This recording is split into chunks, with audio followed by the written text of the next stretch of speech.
Oh, I remember it very vividly. Just came out and said, "Hey, I'm ready to write you a term sheet right now." And we were something like 2 to 3 weeks out from my son being born. So my response was, "Let me have this baby and come back to you in 90 days."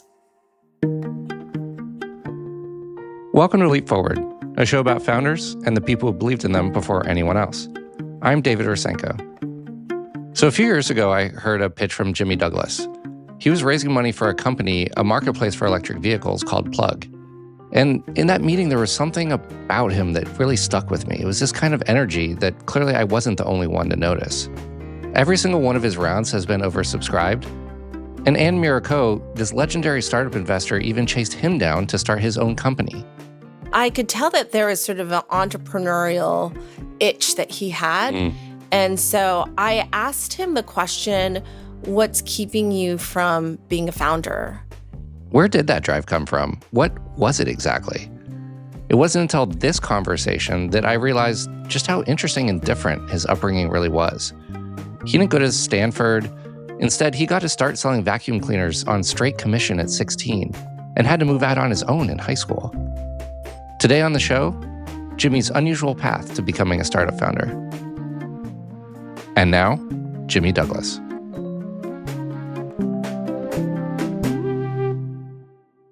Jimmy, thanks for being on the podcast. Thanks for having me. So I remember when we first met, you said you came from a family of entrepreneurs. Can you tell us a little bit more about that?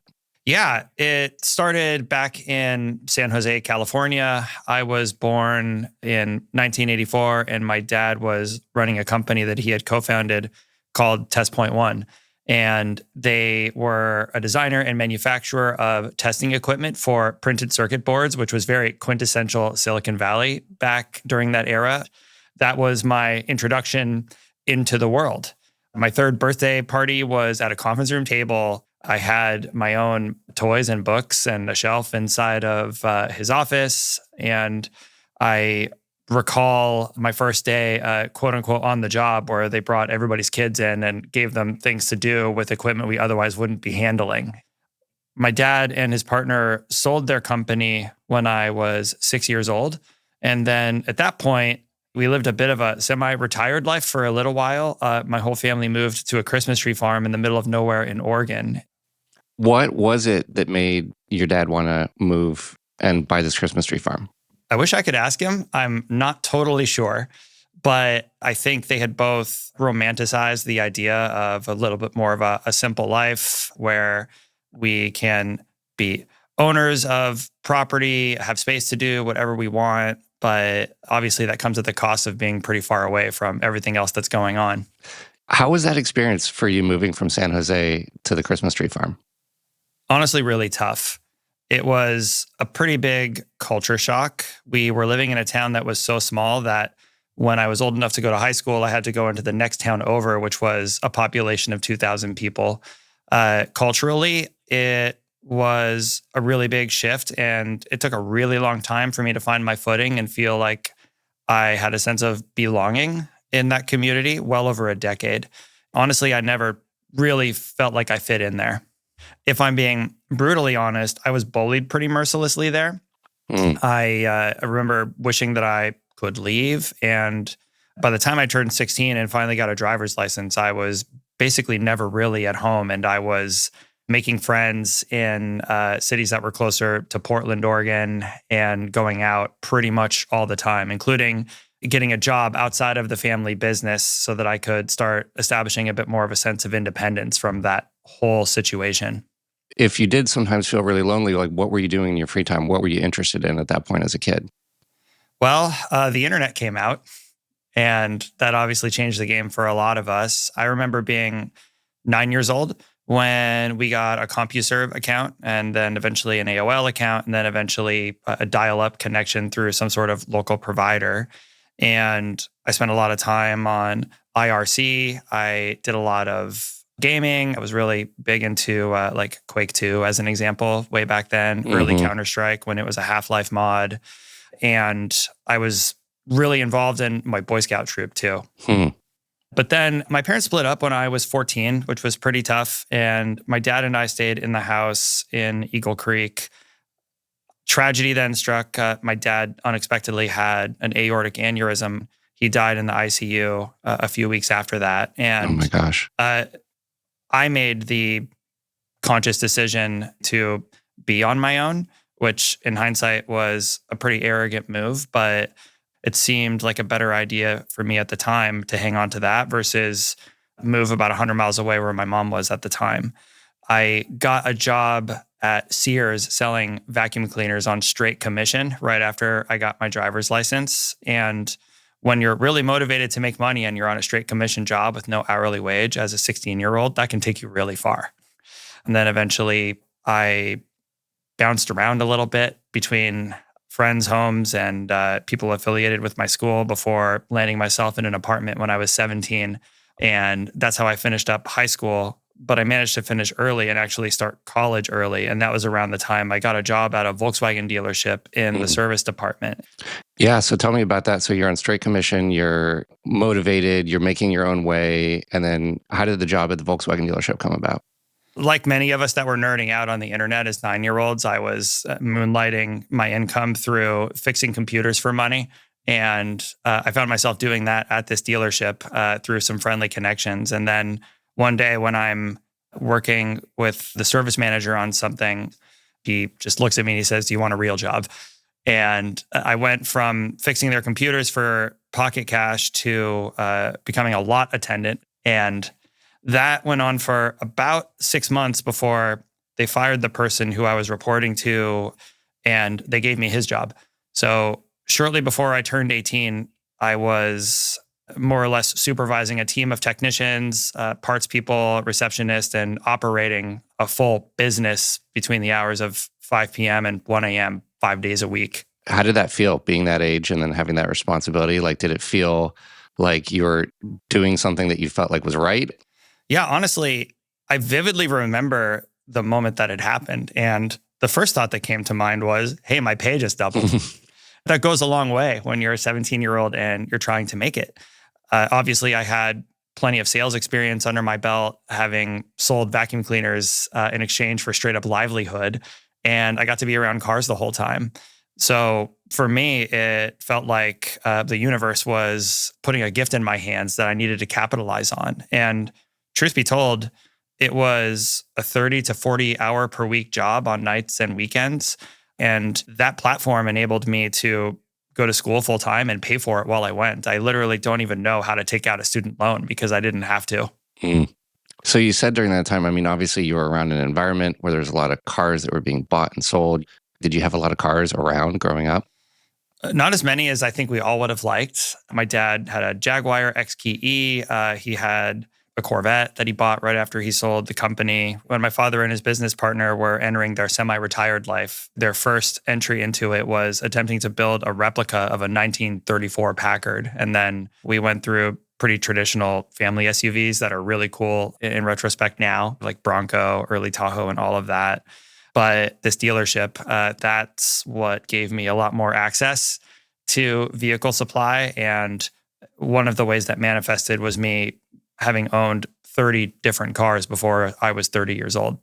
I could follow this path of rationalizing the idea of flipping in and out of cars like they were outfits. And it helps that it was the state of Oregon where there's no sales tax and therefore no consequences for doing that, which I'm sure is the sign of a diagnosable problem, but it was really fun at the time.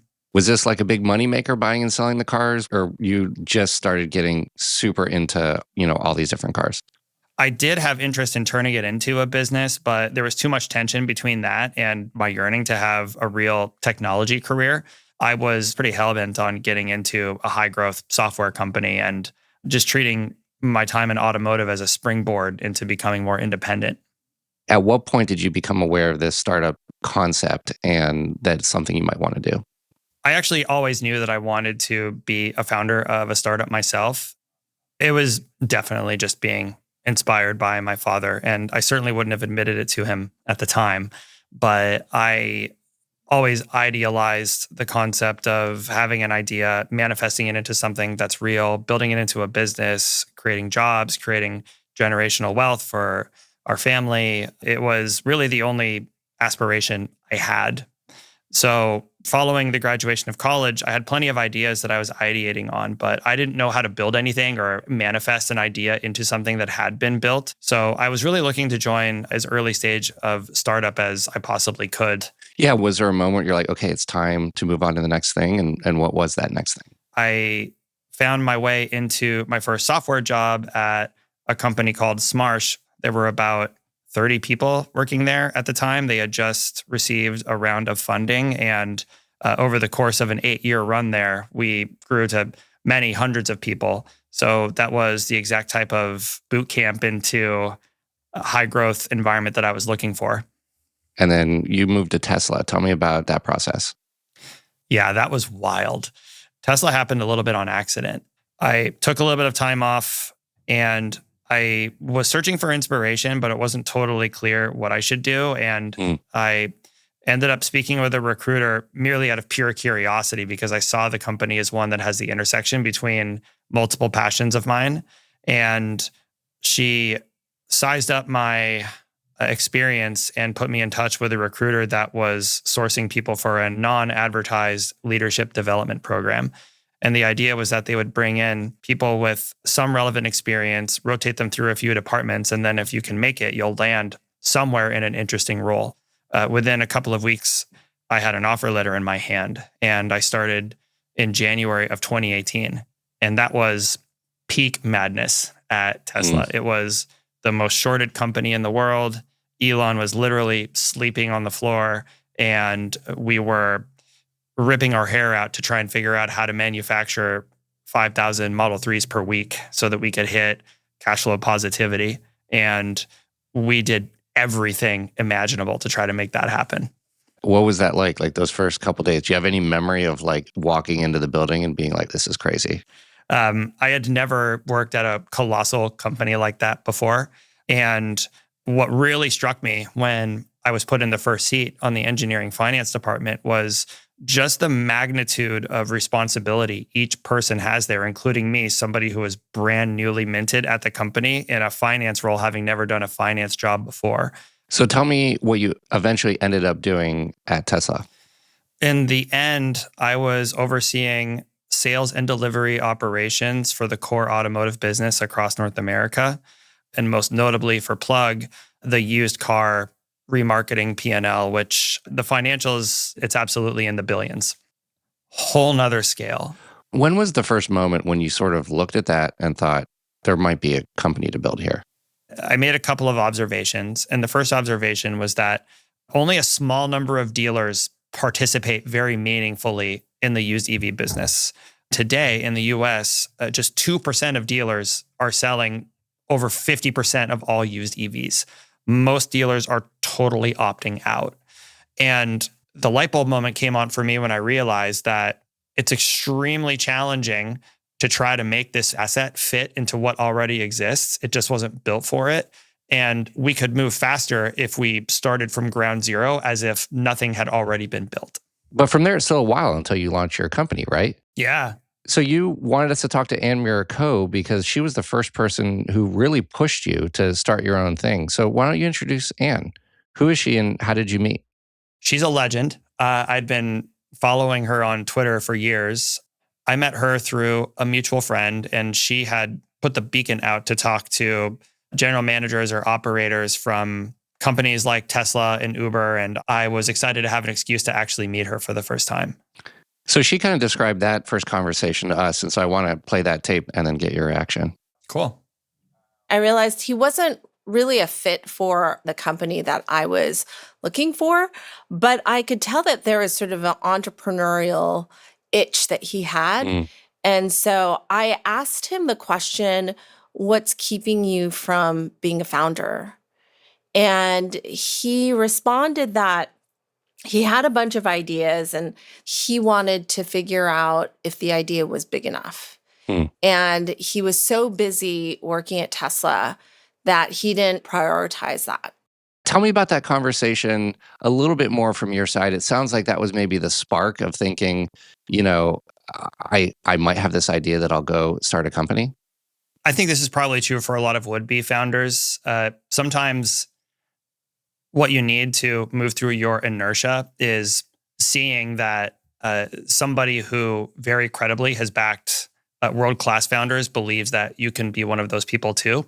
And the experience of Anne giving me the impression that she had that belief about me definitely pushed me forward into finding the space to prioritize the ideation into what would become Plug. I had heard this kind of similar refrain from a lot of people who are sort of thinking about doing something in the startup world. And the big question that they always ask is this actually a venture scale idea? Like, how big is this idea?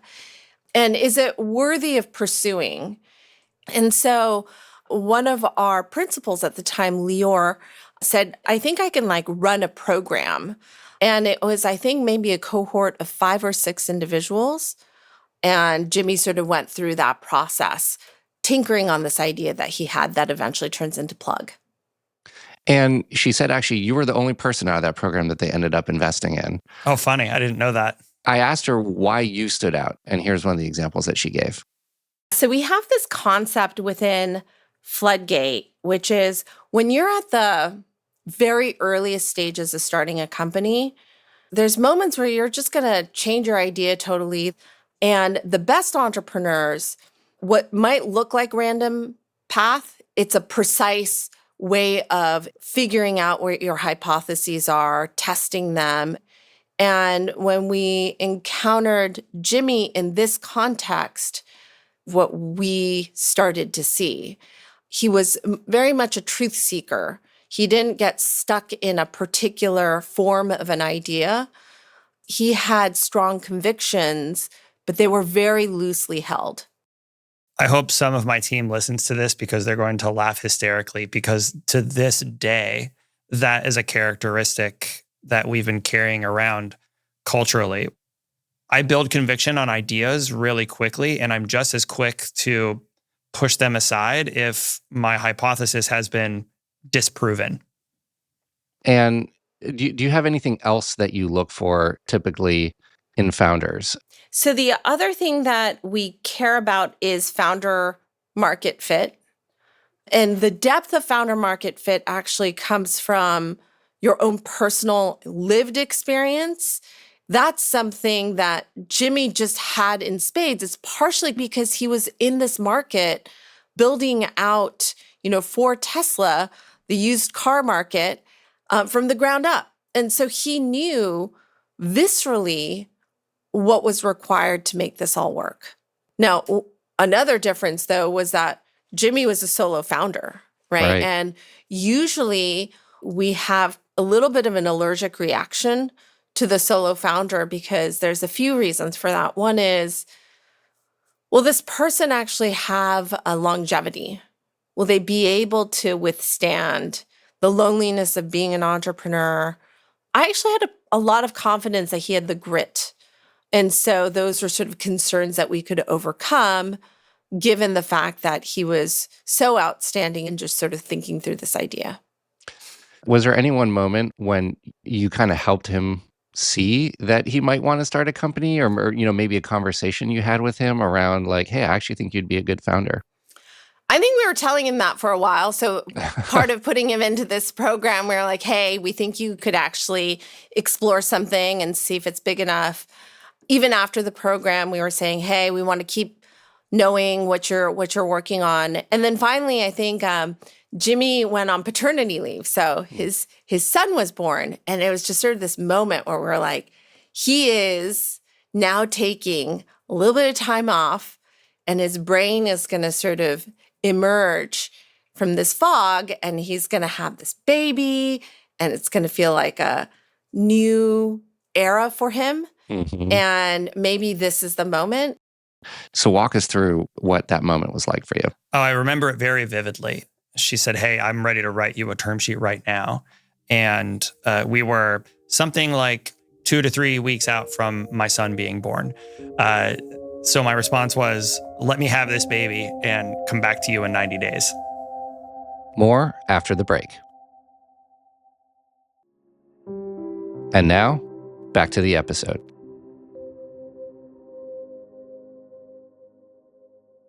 So I just want to take a pause here. I mean, you just had your first kid.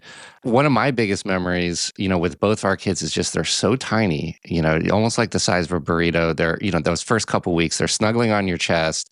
You have a lot to do. You're not sleeping very well. But, between all the tasks and chores and diaper changes, I remember having a lot of time to think. So talk me through like what's going through your mind at that point. It became very simple in the types of careers that we are in, that I was in at the time. No matter what, I would be working long hours. I wouldn't be there, at least for the near term, quite as much as I wish I could be. And it dawned on me that there was going to be such a colossal difference between the energy I would bring home as an executive at a mega corporation and the energy I would bring home as somebody that was building something that's ours. A lot of people, they have their first kid, they seek stability. People might think of this as a bolder but riskier path. Like, how did you think about that kind of stability risk trade-off, jumping into this? I thought about it a lot, but ultimately, I believe the greatest form of stability is having more control over your own destiny. So that's how I looked at it.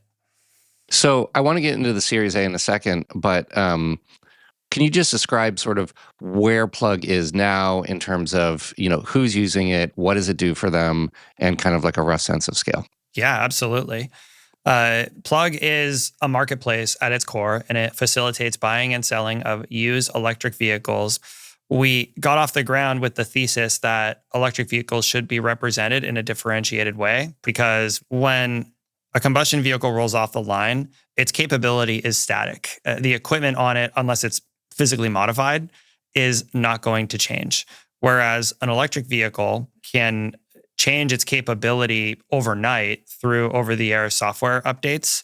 So factors such as their software-enabled features, their computer hardware, their batteries, their charging network access, all of these factors really matter to buyers and sellers. But this information is not straightforward for anybody to just collect. So developing the expertise around what needs to be represented and how was our initial differentiator.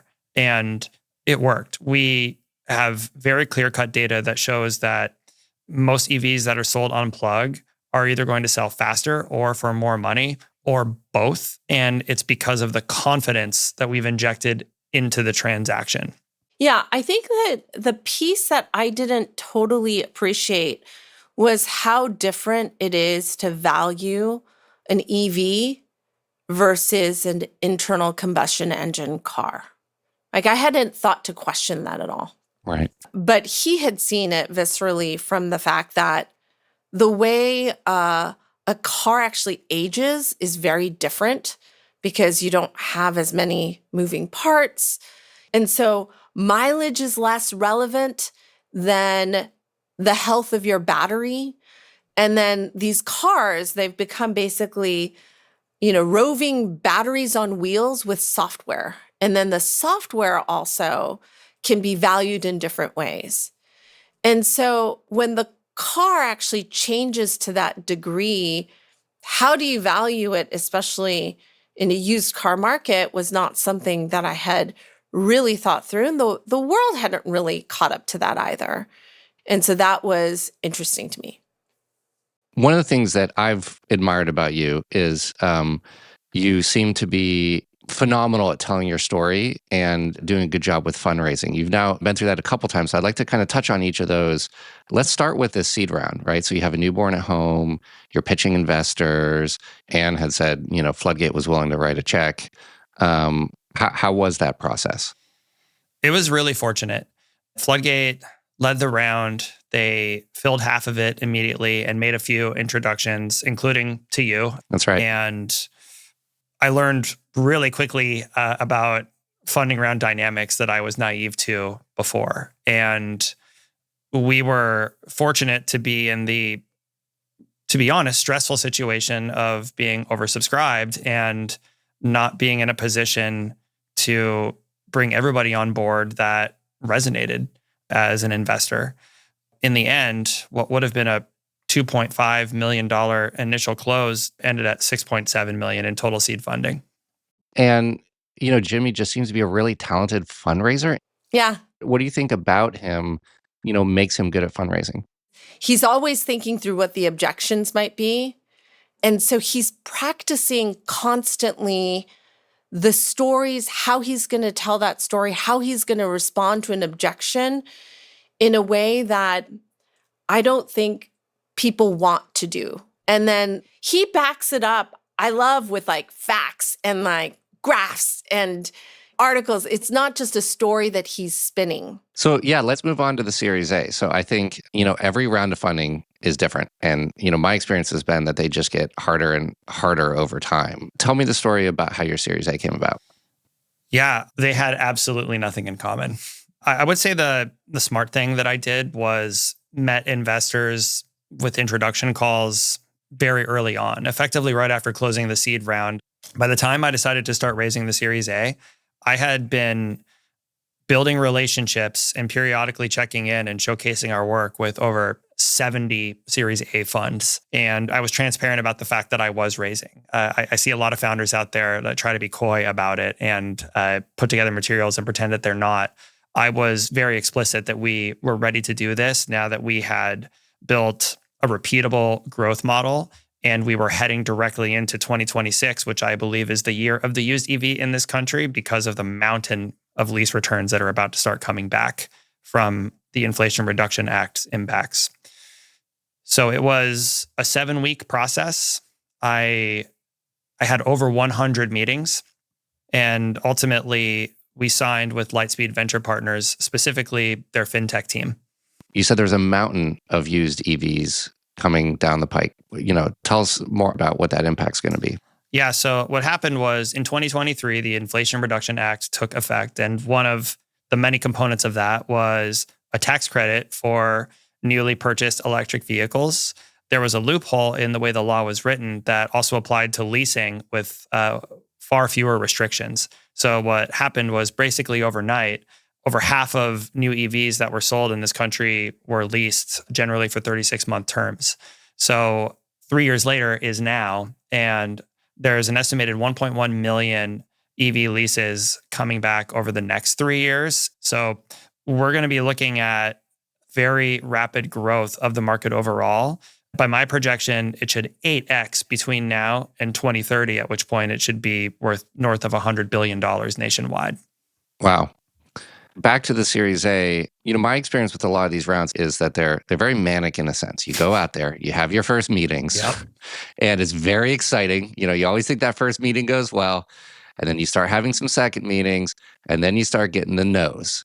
And then that is like the most depressive point. And you keep getting no's before you finally get your first yes. I mean, talk us through just like, what was that process like for you? No different from what you just described. And in fact, I put together a presentation with a screenshot of every no email that we got. And I went through the painful exercise of reading out loud every single one. But it actually became funny. It was funny because they were basically all the same, how they would articulate the pass.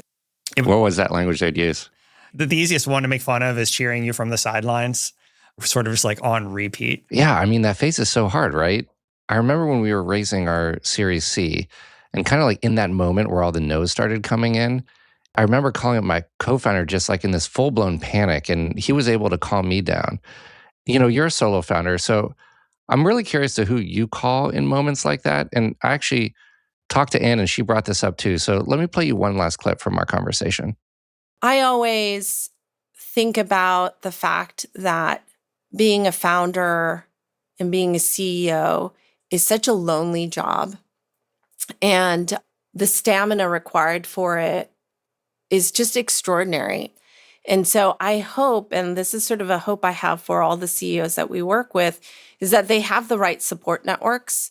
Sometimes it's found within your team. Like, your team is an incredible support network, but sometimes it's like you need other CEOs who understand what it's like to be in that situation and who will tell you that they're not crushing it. Oh, it definitely resonates. Anne's right. It's lonely in that it's just an unrelatable career path. I have several friends that our founders and several of them that I actually worked with at Tesla. They were some of the best people to confide in because they could relate on multiple vectors, having gone through similar fundraising journeys themselves, let alone having lived through the environment we were in prior. And I do have a CEO coach as well.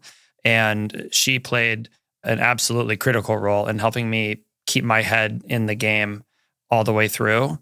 I have a few friendships that are very core to my existence. And of course, I have my family. I think a lot of entrepreneurs are seen as risk takers, but really the main trait is actually being an optimist. Some people see risk, you see opportunity, right? Like, is that something you would identify with? Oh, absolutely. As you know, every day when you show up to work, when you're at this stage of company, you're growing, you have real customers, real revenue, real competitive pressure. Something is on fire every single day. And you have to enter it with the mindset that no matter what gets thrown at you, you're going to figure it out. Without that, I don't know how anybody could do this. And so much of what we are building is aspirational. We are trying to rebuild an entire industry with noble cause behind it. It's not just about economic impact. It's about the great importance to myself and the whole team around electrifying transportation. And then while on leave, thinking through what the future would look like if I did do it versus didn't do it, I wanted to lean all the way into the most optimistic outcome possible. And some of that even rooted back to my own origin story of thinking through the office we would have and my son watching it evolve into something small, into something huge. This podcast is brought to you by Leap Forward Ventures, an investor in early-stage startups. If you like the show, the number one thing you'll want to do is sign up to get notified when we release new episodes that includes transcripts and key takeaways from each story. Head to leapforward.fm to sign up. I'd also love to hear your feedback on the episode and who you want to hear from next. Just shoot us a text at 415-915-3050 to get in touch. This episode was produced by Theo Balcom and Kim Naderfane-Petersa. Craig Ellie is our engineer. Reese Lodano made our cover art. Music is by Jim Brunberg and Ben Landsverk of Wonderly. I'm David Rusenko, and this is the Leap Forward podcast. See you next episode.